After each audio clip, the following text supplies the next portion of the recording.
In this video, I will show you how to buy Robux with PayPal.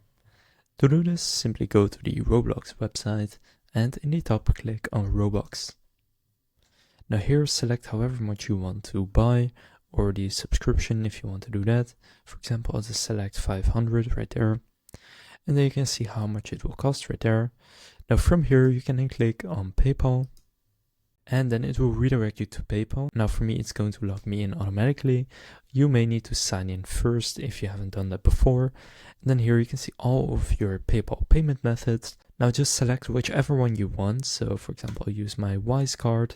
And then from there, click on complete purchase.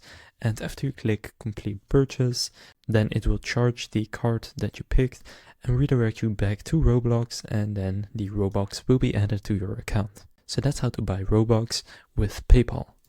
If this video was helpful, please consider leaving a like and subscribing to my channel.